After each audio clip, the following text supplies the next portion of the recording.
ഉത്തരവാദിത്തങ്ങളൊക്കെ അറിയാമോ? എന്തൊക്കെ ഉത്തരവാദിത്തങ്ങൾ? ജസ്റ്റ് ചുമ്മാ തള്ളോട്ടുള്ള കാര്യമില്ല. ഇനി കൊച്ചു വളർന്നു വരുമ്പോൾ പ്രാർത്ഥിക്കുന്നുണ്ടോ, പള്ളിയിൽ പോകുന്നുണ്ടോ, ഉദാശകൾ സ്വീകരിക്കണമെന്നായി നോക്കണം. അതിന് തള്ളോട്ടവനും അതനുസരിച്ച് ജീവിക്കണം. നിങ്ങളതനുസരിച്ച് ജീവിച്ചാലാണ് കൊച്ചിനെ മര്യാദയ്ക്ക് വളർത്താൻ പറ്റുള്ളൂ. അല്ലെങ്കിൽ കൊച്ചു പറയാം അപ്പം പോകണമെന്ന് ചോദിക്കും. അപ്പോൾ ഏറ്റവും സ്നേഹമുള്ളവർ അതിന് കൊച്ചിൻ്റെ ആത്മീയ കാര്യങ്ങൾക്ക് വേണ്ടിയാണ് നമ്മൾ ഗോഡ് ഫാദർ ഗോഡ് മദറായിട്ട് വരുന്നത്. അപ്പോൾ അതിന് ദൈവം നിങ്ങൾ അനുഗ്രഹിച്ചു. അപ്പോൾ അതേപോലെ കുഞ്ഞിനെ നോക്കാൻ, ആത്മീയ കാര്യങ്ങൾ നോക്കാൻ ദൈവം ഇടയാക്കാൻ പ്രാർത്ഥിക്കുന്നു. പിന്നെ ഈ ദൈവം ദാനമായി തരുന്നതാണ് മക്കൾ. അപ്പോൾ മക്കൾ എത്രയുണ്ടായാലും ദൈവം നോക്കിക്കോളും. ഇന്നത്തെ കാലഘട്ടത്തിൽ നമ്മൾ ചിന്തിക്കുന്നത് ഒരു കൊച്ചുണ്ടാകുമ്പോൾ നമ്മൾ എങ്ങനെ വളർത്തുമെന്നാണ്. പക്ഷെ അങ്ങനെയല്ല. ഞാൻ 9ാമത്തെയാണ്.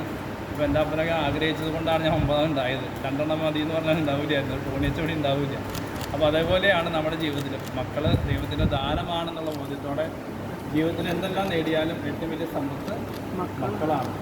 നമ്മൾ മാതാപിതാക്കളോട് ചോദിച്ചാൽ അവർ പറയുമല്ലേ, ഞാൻ മക്കൾക്ക് വേണ്ടി ജീവിക്കുന്നെന്ന് പറയും.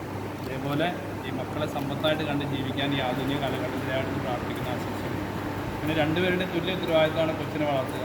കൊച്ച് നന്നായി കഴിഞ്ഞാൽ അപ്പം പറയും എൻ്റെ കൊച്ചാണ്, മോശമായി കഴിഞ്ഞാൽ പറയും എൻ്റെ കൊച്ചാണ്. അപ്പം അങ്ങനെയല്ല, രണ്ടുപേരും ഉത്തരവാദിത്തം. അവർ രണ്ടുപേരും ഒരുമിച്ച് മേടിച്ചു നോക്കിക്കോട്ടെ.